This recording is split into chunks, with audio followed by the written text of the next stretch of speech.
Spika, baada ya kazi hii nzuri iliyofanyika, na mambo mawili makubwa ya kushauri. La kwanza, baada ya kazi hii nzuri iliyofanyika, idadi ya Watanzania kwenye taasisi za kimataifa imeongezeka. Tunayo mifano mingi, tumeenda kwenye uchaguzi, tumechaguliwa, lakini wale wanaoteuliwa na kadhalika. Nataka kuomba wizara hii tusaidie jambo moja. Tunao waraka wa utumishi wa umma wa mwaka wa 2009. Waraka huu pamoja na mambo mengine, kwa haraka unazungumzia likizo ya bila malipo ya watumishi wa umma. Sasa waraka huu unapunguza kasi ya ushiriki wa Watanzania kwenye taasisi za kimataifa.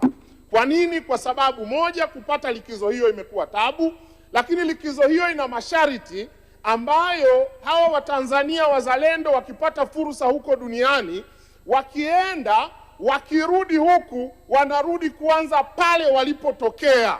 Kupanda kwao vyeo kunasimama.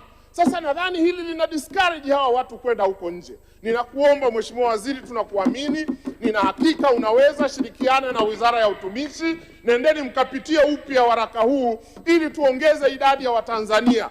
Badala ya kuwa discourage kwenda, tuwa encourage kwenda, kwa sababu inatupa fursa ya sisi Watanzania kutumia wanachama wetu kwenye taasisi hizo kuhakikisha mambo yanakwenda. Mheshimiwa Spika, swala la pili, ujenzi wa nchi ni historia na unachukua muda mrefu, na katika historia hiyo kuna uwezekano wa kupitia milima na mabonde, nyakati njema na nyakati mbaya, nyakati nzuri na za furaha na wakati mwingine nyakati za huzuni.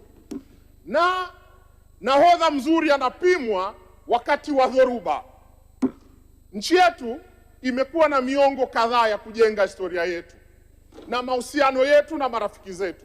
Ndiyo maana ninawapongeza marais wa nchi hii.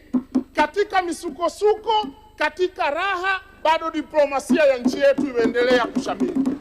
Na Rais Samia ameonyesha kwa vitendo kabisa.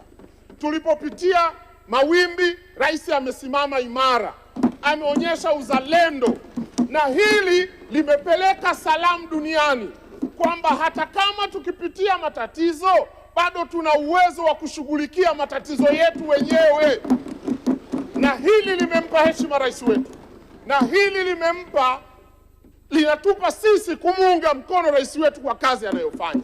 Sasa nataka kuiomba wizara mara kadhaa tuwakumbushe marafiki zetu kwamba tuko tayari kushirikiana nao kama marafiki zetu kuzitatua changamoto mbalimbali tunazopitia.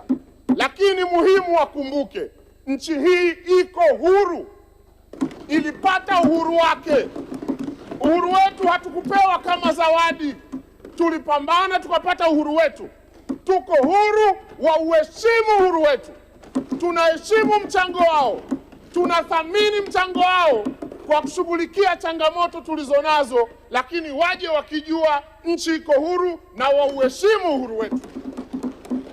La pili, marafiki zetu waje, lakini muhimu wakumbuke, wasitumie changamoto tulizonazo kutunyanyasa, kutukandamiza, kutuonea, kutudhalilisha. Watumie fursa tunaowapa ya sisi kufanya nao kazi kwa heshima, nidhamu na upendo. Nchi hii tumekuwa na mahusiano na hawa marafiki kwa miongo kadhaa. Changamoto za siku moja, mbili, tatu haziwezi kupima uhusiano wetu na wao kwamba eti ndio msingi wa uhusiano wetu. Na nataka kuwaomba Watanzania, historia ya nchi hii itajengwa na Watanzania. Tulinde nchi yetu kwa wivu mkubwa, tuitetee nchi hii kwa wivu mkubwa. Tusiruhusu mtu kutudhalilisha, mtu kutuonea, mtu kutunyanyasa, na isitumike fimbo ya changamoto tulizonazo kutupiga. Hilo tuseme hapana. Na niombe wizara hii mara kadhaa tuwakumbushe, iwe ni mataifa makubwa, iwe ni madogo, wote tuko sawa mbele ya diplomasia.